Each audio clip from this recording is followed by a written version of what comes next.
বৃন্দাবনে অপরাকৃত নবীন মদনটা কি? আমরা বৃন্দাবন শ্রীকৃষ্ণ চরণ সান্নিধ্য লাভ করার জন্য আপনার কীর্তন করি, ভাগবত করি, গীতা পাঠ দিই, বিভিন্ন ধর্ম অনুষ্ঠান করি। কাকে লাভ করার জন্য? ভগবান, ভগবানকে পাওয়ার জন্য। তো ভগবান আছে কোথায়? ভগবান আছে বৃন্দাবনে।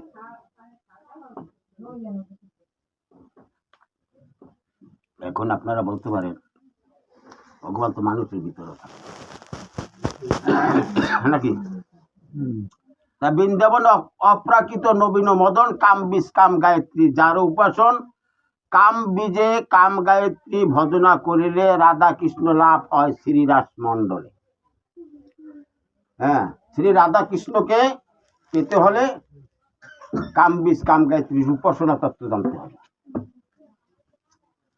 তাই কাম বীজে কাম ধবাংশ হয় অনিবার, মাধুর্য সাধন মন্ত্র কাম বিশ্বাস। আমাদের দেহে ভগবান কিভাবে আছে এই তত্ত্বটা নাকি? শ্রী রাধিকা হয় কাম বীজের স্বরূপ, কৃষ্ণের আশ্রয় তাতে লভ্য পুরুষ। কৃষ্ণের রাধিকা হয় কি? কাম বীজের স্বরূপ। কাম বীজে রাধা কৃষ্ণ গায়ত্রী সখী, নিষ্ঠা করি ভজে সবে হৃদয়েতে রাখি। এখন গুরুদের সেই নবীন নাগর শ্রীকৃষ্ণকে পেতে হলে শ্রী গুরুর আশ্রয় কাম বীজ কাম গায়ত্রীর উপাসনা তত্ত্ব পেতে হবে। তবে গুরু হইল আমাদের ভগবানের কাছে পৌঁছে দেওয়ার সেতু স্বরূপ। গুরু হইল কি? আমাদের ভগবানের কাছে পৌঁছে দেওয়ার কি একটা সেতু, সেতু মানে চার নাকি? একটা নদীতে চার, সেই চার স্বরূপ। এখন একটা কথা বলা আছে, তবে অপরাকৃত মদিন কাম বীজ কাম গায়ত্রী যার উপাসন। এখন কারা পাইলেন? সখীরা পাইলেন নাকি? তাহলে পুরুষের কোন অধিকার নাই, দেখা যায় না, অর্থাৎ আমাদের বোঝার ভুল নাকি?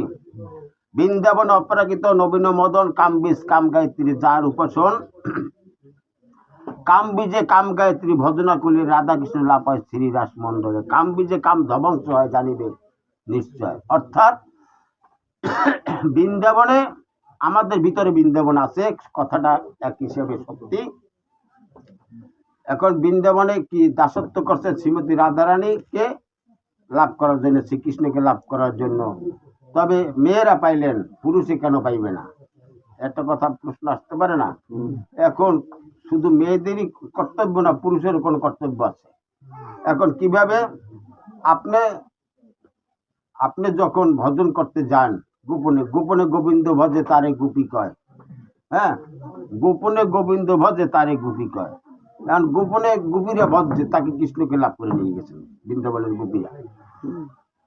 সেজন্য বৃন্দাবনে শ্রীকৃষ্ণ আছেন। বৃন্দাবনে কোনো পুরুষ নেই, আছে গোবরা। হ্যাঁ, সেখানে গোপু আছে নাকি? তাহলে এখানে আপনি যখন গায়ত্রী মন্ত্র জপ করেন, সেটা গোপনে করেন না প্রকাশ্য করেন? গোপনে করেন। তাহলে সবাই তো গোপনে ভজি, বুঝতে পারছেন তো? ভজনটা গোপনে করি তো।